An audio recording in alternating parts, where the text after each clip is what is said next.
The desert sun bled low across the horizon when Caleb Rourke first saw her. She lay half buried in the dust, one arm cradling a bundle as if it were the only thing holding her to this earth. A frayed wool blanket hung from her shoulders, torn and stiff with grit. Her lips were split, her skin the color of unbaked clay, eyes barely open against the wind.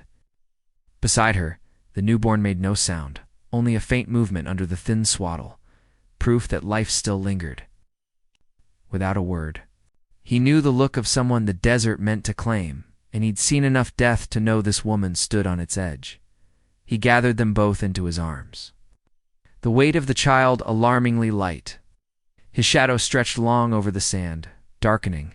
With each slow step back to the horse, he mounted with the woman before him, her head slumping against his chest. The baby was pressed between them, shielded from the cutting wind. Not a word passed between them during the ride. Only the muffled thud of hooves and the dry rasp of her breathing filled the silence.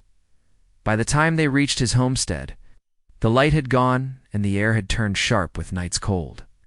The cabin's door opened to reveal Maria, the old Navajo woman who kept his house. Her dark eyes narrowed, weighing the scene without a single question. Strangers brought trouble. She had learned this long before Caleb was born. And this one, gaunt and hollow-eyed, wore that trouble in her bones inside. The fire snapped in the hearth, throwing a warm glow across the plank walls. To the woman, it might as well have been another world, foreign, almost dangerous. Days she had known nothing but heat that burned and wind that scoured. Now warmth touched her skin, and she did not trust it.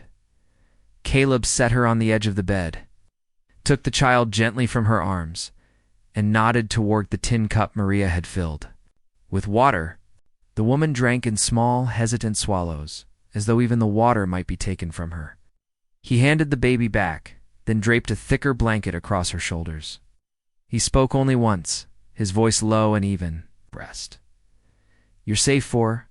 Now, it was not a promise, only a statement. The kind a man makes when he knows the truth can change with the wind. She understood that. Survival, she realized, did not yet mean safety. And as Caleb stepped back toward the fire, the weight in his eyes told her he knew it too. He hadn't asked for this burden. But now that he'd lifted her from the desert, he couldn't put it down. By morning, her voice had returned enough to offer a name, Ellen Price. The words came quiet, as if saying them might bring someone unwanted to the door. Caleb sat at the table with his coffee, his eyes on the steam, not on her. Names were a beginning, not an invitation. She told him she had come from a mining town 2 days' ride east. Her husband had been killed there, shot in the back over a claim dispute. After his burial, his brothers had wasted no time turning her out, saying she carried bad luck like a sickness. With no family and nothing to her name but the child, she had followed the stage road west, thinking there might be work or kindness. Somewhere beyond the dry miles, the desert had found her first. Her left hand bore a pale mark where her wedding ring had once been. When Caleb's eyes caught it, she looked away and said nothing. Later, Maria would tell him in a low voice that the ring had been stolen while Ellen lay half-conscious under the sun, too weak to fight the hand that took it. Caleb did not ask for more. He was not a man who pushed into another's grief. Through the quiet murmur of Maria's Navajo and the spaces between their words, Ellen learned that he too had been left behind once. His wife had died young, leaving him with a ranch that felt like a coffin, its rooms heavy with silence. He had learned to live in it the way some men learn to live with a limp, slowly, carefully, never expecting it to heal. The days began to fold into one another. Ellen moved through them with the wariness of someone who had learned not to expect. Kindness to last. She kept her shawl wrapped tight when she stepped outside, even in the weak afternoon sun, as if bracing for another wind to strip her bare again. Sometimes, in the blue hours before the lamps were lit, she stood on the porch and looked east. The desert spread wide and silent in that direction, its edges hazed by dust. She would stand there so long that Maria once asked if she was expecting someone to come for her. Ellen's answer was only a small shake of the head. Inside, Caleb watched her from his chair, the rocking motion slow and even. He saw in her stance a reflection of something he knew well, that quiet waiting for something that would never return. The land was full of ghosts, but some, he was starting to think, were still breathing. The wind shifted before noon, bringing with it a cold that bit through coat and skin alike. By mid-afternoon, the valley lay beneath a sky the color of iron, clouds stacking low and heavy over the ridges. Caleb stood in the doorway watching the first flakes drift sideways and said he had to check the cattle before the drift set in. He saddled his horse without hurry but with the sure movements of a man who knew what storms could take if given the chance. Ellen stayed near the hearth. While Maria moved about the kitchen, the scent of coffee thick in the air, the baby slept against her chest, his small breaths a counterpoint to the rising howl outside. The snow came in hard then, swallowing the cabin windows in white, no time blurred, marked only by the steady crackle of the fire and the creak of the roof in the wind. It was Maria who noticed the shape first, a dark blur moving against the whiteness. Ellen's heart jumped. The figure came closer, stumbling, one arm wrapped tight around something bundled in furs. When he reached the porch, Maria opened the door before he could knock. A rush of snow and cold air spilled inside. The man was young, his long black hair crusted with frost, blood darkening the sleeve of his buckskin shirt. Maria spoke his name softly, Nahashi, and the man's eyes warmed in recognition. She told Ellen in a low voice that his father had once traded horses with Caleb. Back in years when such exchanges still carried the weight of trust, Nahashi said little, only that the snow carried more than wind tonight, and that the cold was not the only danger. Ellen fetched a basin of water, her hand steady as she cleaned the shallow cut along his arm. The baby stirred at the sound of the unfamiliar voice, making a small sound that seemed to catch in the silence. Outside, the wind shifted again, and, somewhere far off, wolves cried, a lonely, rising call that faded into the storm. Maria ladled stew into 3 bowls, setting them on the table with a quiet gesture for Ellen to sit. Nahashi joined them, moving with the caution of someone who had traveled far without rest. They ate with the kind of silence that is not empty but shared. Firelight flickered over their faces, throwing long shadows across the log walls. The shadows moved like restless memories, things unspoken, carried in the way they looked at the flames rather than at each other. When the meal was done, Nahashi leaned back, eyes half closed, and Ellen realized that, for this one night, the storm had drawn them together. Strangers, yes, but bound by the fragile shelter of the same 4 walls. The storm showed no sign of breaking. Snow piled high against the cabin walls, sealing them in, air thick with wood smoke and the slow tick of melting ice from the eaves. Inside, the warmth should have brought comfort, but instead it pressed down like a weight. Words carried more sharply in such close quarters. Maria spoke first, her voice low but edged with worry. She told Caleb that keeping both Ellen and Nahashi here would invite talk. Men in town liked to measure other men by the company they kept, and sometimes judgment cut deeper than a knife. Caleb didn't look up from mending the strap of his saddle. His answer was short and steady. Stay. Nothing more. Ellen heard the firmness in it, but also something deeper, not stubbornness, but a debt owed. She began to suspect there was a history between Caleb and Naoshi's people, one not spoken aloud. Sometimes she caught Caleb watching, the young Apache with a quiet respect and Nahashi returning it without a word. The hours passed slowly. Nahashi sat by the fire, his hands working with a small carving knife. From a piece of cedar, he shaped a tiny horse, its legs delicate but strong. When he offered it to Ellen for the baby, the scent of fresh wood clung to it. She smiled. The kind of smile that seemed almost foreign to her face, and for a moment, the heaviness in the room eased. That peace shattered with a pounding knock at the door. Caleb was on his feet before the second strike landed. The wind rushed in when he opened it, carrying with it the smell of horses and cold metal. 2 riders stood there, their coats dusted with snow, their eyes fixed past him into the cabin. One spoke, his voice cutting through the air. They'd come for what belongs to them. Caleb stepped out onto the porch, the rifle resting in his hands, His stance was calm, but there was nothing yielding in it.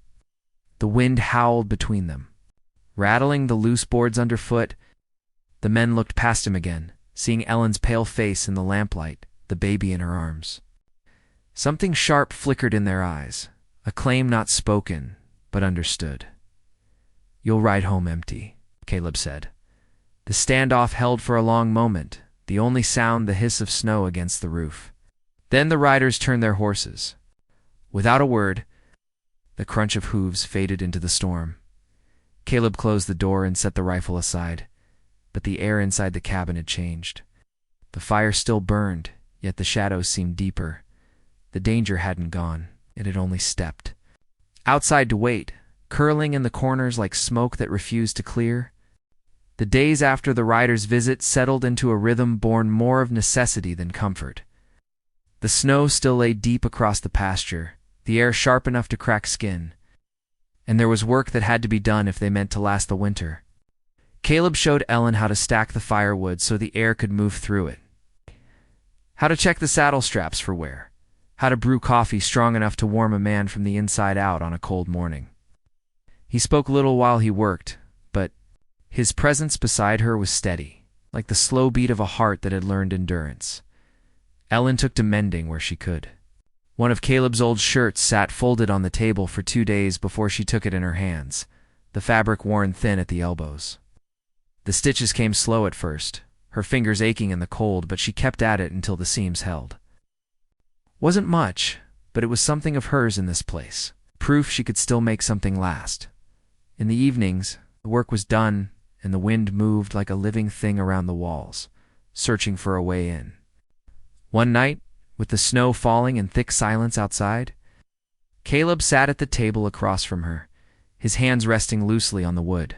His voice was low when he spoke, telling her about the night he buried his wife, and how afterward the land had seemed emptied of all warmth, as though the soil itself had turned away from him. He did not look at her as he said it, just at the fire, as though he were speaking to the flames. Ellen listened without interruption, the baby asleep in the cradle nearby. When he finished, she told him about the day she realized she could die, and no one would notice, not in the town, not on the road, not even under the wide desert sky. It was not a cry for pity, just a truth set down between them. The room was quiet for a long time after that. Outside, the snow pressed against the windows, the wind sweeping it into soft drifts. Inside, the fire burned lower, the light catching the lines of Caleb's face. Slowly, his hand reached across the table and covered hers. His palm was rough, his grip steady. She did not pull away. They stayed like that until the last of the wood fell into embers, the glow painting the walls. In fading gold, the warmth between them was not sudden, nor was it complete, but it was real, and it held in the dark. The sound of hooves came before the sight of them, muffled at first by the snow, then sharpening as the riders broke over the rise. 3 this time, their shapes dark against the white, the breath from their horses rising in plumes. Caleb stepped out onto the porch with his rifle in hand, the cold air cutting into his lungs. The lead rider swung down, his boots sinking into the drift. His eyes were hard, his voice carrying over the stillness. They'd come for the woman and for the child. Caleb said nothing at first, the barrel of the rifle resting easy but pointed where it needed to be. A movement caught his eye at the edge of the tree's Nahashi. Stepping out from the pines with his bow drawn, the arrow set, his stance unshakable. He didn't speak either. The draw of the string said enough. Maria was in the doorway, her small frame blocking most of it, Ellen behind her with the baby pressed close. The wind whipped at Ellen's hair, her eyes fixed on the men outside. Didn't move. The standoff held for only seconds, but in that time the air felt thick, every heartbeat measured.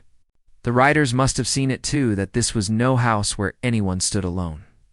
Without a word, the leader stepped back, swung into his saddle, and turned his horse. The others followed, their figures shrinking into the falling snow until they were gone. Inside, no one spoke. Caleb set the rifle back in its place, then turned to hitch the wagon. Ellen watched him from the doorway, unsure of what came next. They rode into town under a sky the color of pewter, the snow slowing, but still falling. He didn't take her to the sheriff or the boarding house. Instead, he turned the team toward the small white church on the hill. Inside, the preacher looked up in mild surprise, but fetched his papers without question when Caleb told him what he wanted. Ellen stood there as her name was written down, the strip of land described in neat script. It was a modest piece, a stretch along the creek where the cottonwoods grew, but it was hers. Caleb signed his name beside the transfer. The preacher's pen scratched the final line before setting it down. When they stepped outside, the air felt different, lighter, somehow. Ellen climbed back into the wagon, the baby bundled in her lap. She kept her eyes on the horizon as they started for home, the land stretching wide before them. For the first time, she didn't see it as the edge of something, or a place to vanish. It was open, and it was hers to cross. Caleb's hands were steady on the reins, his gaze fixed forward, but every so often he glanced at her, as if making sure she was still there. The desert had taken much from her, more than she'd thought she could bear. But as the wagon rolled toward the ranch, she began to feel that it had given something back as well, something she never expected to find again. A beginning.